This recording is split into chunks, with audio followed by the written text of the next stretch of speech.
You ready? I'm going to show you how to create any chord on guitar. I'm going to put these down on the staff here because this is the easiest way to be able to visualize chords. The whole point of this is to be able to construct any chord without having to have like a thousand different chord shapes on the chart and memorize them. You look at the guitar and then you can see the intervals and then you can construct the chords from that. So I'm doing this with a C chord because once you understand one chord, then we'll apply the same principles to the other chord shapes. So what we'll do is I'm going to just go back to we'll just put this down here for reference. So we've got, here is our C triad, right? C major triad. So I'm going to put right there, we're just going to call that C. And then right next to it, we're going to put, with the flat there, if I can draw a good flat symbol, this is going to be C minor. All right, and then the next one is what? We're going to add on top of it, we're going to add a note there which is called a seventh. All right, so that is called a C. Now here's a symbol that you see often, C major 7. You also see it as C, you might see a big M or MAJ 7. So there are different ways to put it. Here's kind of a shorthand way that's what you often see with a triangle, and then a 7 means it's got the 7th. So that's a C major 7. Now on the staff we can show what is typically referred to as, if you say C7, it actually means the dominant 7th. So I'm not going to go over that again right now. I've been over that before. So I'm just going to call that a C7. And I've been over that in some other videos. So if you're not sure, then you could refer back to that. All right, so hold on, I'm not done. I need to put this flat symbol. All right, so the 7th is flat. It's going to be a B flat there. All right, so now the next thing is, now as we're adding here, now here's the thing, when you're adding notes, what happens is you got more things to go to be varied. So this, we started off adding the third and then the minor third, right? So that's two variables that you could have right there, right? So this could become now a C minor 7, right? So that means that's going to be flat. My flat symbols are not very good, are they?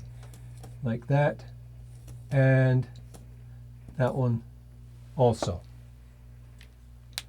All right, so this is a C small m 7, C minor 7. All right, I hope that's showing up well. So now is where it starts to get even more exciting, because what we could do, actually, there's actually another one which you could have. It's an interesting sound, and it's got certain applications. You could have this flat, and that could be, I'm going to use another symbol here. That's a natural symbol, just to remind us that this is going to be that's going to actually be a B instead of a B flat. So this one is called a C major minor 7. That's kind of a big mouthful, so we can put it, let's see, do you put it like that? I think you put it like that. Hang on. C minor major 7. hang on. Let's just do it. Let's do it like this, because I'm not actually sure. So C minor major 7. I think that's it. Okay, I may be wrong, but anyway, you get the idea. So So as you can see, you know, you've got the seventh that could be varied. You've got the, I'm sorry, you got the third which can vary. You got the seventh which can vary, and also actually the fifth is another thing, but we're not going to get into that just yet. But you can see how just with using 4 notes based off of using the C as a root note, we've got all these different variations so far, right? Now the next step is to add a ninth, right? So we're going in thirds, so 1, 3, 5, 7, and 9. All right, so, and there's going to be some variations of this one too, because this is going to be typically that will be called a C9. All right, now there's another interesting nice chord that you could put, and that you could put by leaving out the 7, and this would be called a C add 9. All right, so just by leaving out one note, it could be like that. Or now I just realized I made a mistake here. This is not a C9. This is actually, if I can get that thing to come off, this is actually a C. I'm going to put the triangle thing there. C major 9. All right, so C major 9, and then here's another one. I'm running out of board space here, so I'm going to put this like this, that like that, that like that, and this one would be flat. So this would actually be the C9. All right, so you can see it's getting a little complex. And here's another one based on this. We're going to do like this. We're going to put this like that. Here we go. All these notes here, and you can have that one. So that makes it a minor. All right, and then typically, yes. So this one we would call a C minor 9. Before I go on, I'm going to play these chords so you can hear what they sound like. The important thing to catch here is how we can be able to play these while looking at the fretboard and knowing which of the notes is performing which function. Like, you know, we know this is the root note, so the root note here is going to be C, and then we've got the third. Now, one little tip that, or one thing which is very common with guitar is, since it's got only 6 strings, you cannot be expected to play all of these notes. We've actually got 5 notes right there.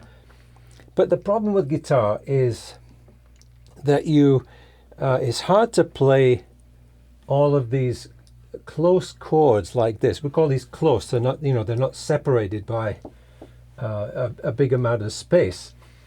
But the thing is, you have each of the strings is 1/4 apart, right? So unless you've got like a span of like a foot-long span, then you're going to have a really hard time playing these. Some guitarists do have a really good span, but that's that's besides the point. What we want to try to do is to capture the character of the chord and take out some of the unnecessary notes. And one of the unnecessary notes is, before we get to it, is the 5th. And the reason is, let me just illustrate here. If I play this E string, the 5th is actually going to be, it's going to be a B. But what you find is, when you play that E, you're not just listening to E, you're actually listening to all the overtones. So what that means is, when you play, if you're familiar with playing harmonics on a guitar, you can play a harmonic there, which is basically it's an octave higher. So what I'm doing is, I'm stopping that main frequency that lower frequency right there. I'm stopping that and allowing the string just to vibrate in that particular frequency. Now you can do that in different places. If you play around the 7th fret on the guitar, what you find is you've actually got an octave. I'm sorry, you're actually playing the 5th. So when you're hearing the string, if I play, right, I just stopped it right there. So I'm playing that. That tone is actually present, but because it's when you're playing the root note, or when you're playing the open string, it's actually being overpowered. You know, you just don't hear it as clearly. But when you play, if I just do that, then you can hear that frequency. So that's the reason we can take out the 5th. So let's go through these chords, and at some point I'm gonna drop out the 5th. Let's just take these one by one. So the C chord, we know this is a basic chord triad. We're playing C, E, and G, the typical C chord shape. The next one is a C minor. We can play an E flat right there, and play that C minor triad. The next one is, this was the C major 7. So the C major 7, we can play that with, we just play with an open B string. That's an easy way to play that one. And then if we want to play a C7, what we have to do is we have to play a flat, B flat. So here's where we can skip out that 5th. To play all of the notes, it would be like this, right? So I'm skipping that note and just playing, and of course we can add another octave on the top. So that's the typical C7 shape. Now if you want to play a C minor 7, again we're going to be moving this 3rd, make that flat. And we could add that one on top too. So you could play a C minor 7 like that.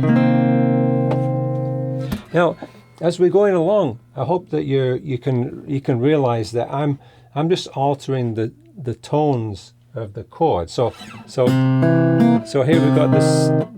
We've got the 1, the minor 3rd. We've got the flat 7, and that's an octave. Now let's go on to, this is an interesting one. It's a C minor major 7, right? So it's a C minor. So what we would need to do is, instead of playing B, we need to play a C in there, right? Or you could play. So it's kind of an unusual chord, and you wouldn't want to dwell on that. You know, typically those would be kind of a passing chord. You know, it's just kind of to give that an edge or a certain dissonance just for a moment, typically, unless you're watching a horror movie, right? So that's a C minor major 7. All right.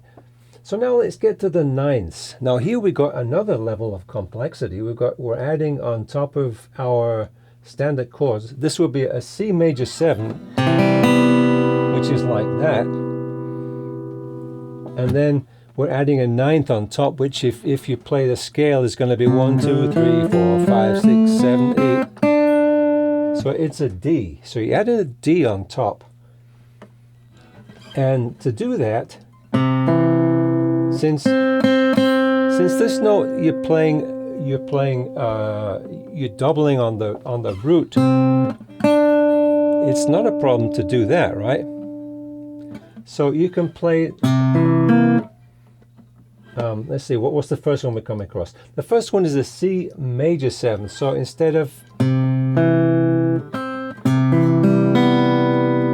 playing that with the open string B, we can, instead of playing that with the open string B, can actually play that. We can play that B on the 3rd string, 4th fret, and then add the D on top. So it's this kind of a shape, which is kind of that dreamy type of chord, which, and interestingly, that shape is transposable. Which is a nice thing. So you don't have any bar chords, you can just move that. So that's a C9, or a C major 9 rather. Now there's another one which is a C add 9, which is another interesting chord. So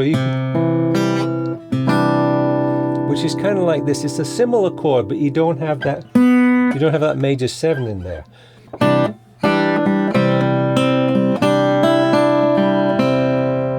Right. So that sounds like Burt Bacharach to me. So that's a C add 9. Now another one. So what else have we missed? We've missed the C. Okay, the C9 and the C minor 9. Now C9 is going to have the flat 7 there, right? So the flat 7. Again, we've got this same kind of triangle of this triangle shape over here, which is the 1st, 3rd, and the flat 7. And then we're adding the 9 on top of it.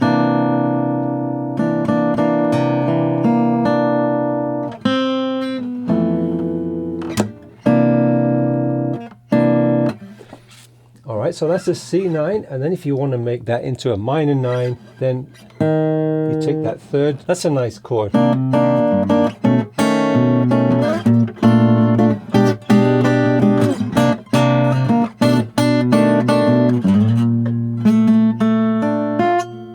Oh, come on. Again, this is one of those chords that can be transposed up and down the fretboard.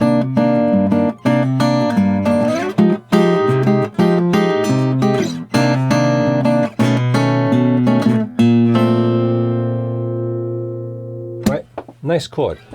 So just one final note on these 9th chords is that you can actually make the 9th sharp or flat to get some different chords. Like here's the 9. Here's the 9 chord, just a C9 chord, and we can do it like that also to make it a C minor 9. So if I make that flat, that gives it that, so it's kind of a nice passing chord, right? And then there's the C sharp 9, which is also known as, which can be used in a similar way, but that one's also known as kind of a Jimi Hendrix chord, like. So that's used in rock also. So these chords have, they have different applications. So I encourage you just to experiment and check out each note. Recognize what each note does. Especially this shape is super useful. And just have a little fun with those. And next time I want to focus on some exercises to put together all of the things that we've covered so far in these first 4 podcasts. Again, this is really, I'm preparing to make a complete course, but I'm just kind of throwing things out. I'm going to refine everything eventually and make a full course out of this. But you can get the benefit of this kind of raw information that I'm putting out. That's it for now. I hope you got something out of this. I think this is kind of fun. Next time, I'm going to go through the other chords. We've got the 9th. We have to add the 11th and the 13th. And, look at some more variations. And I'm going to save that for another time, because I think that's probably enough to digest for now. So that's it from me right now. Have fun playing chords, and I'll look forward to seeing you next time.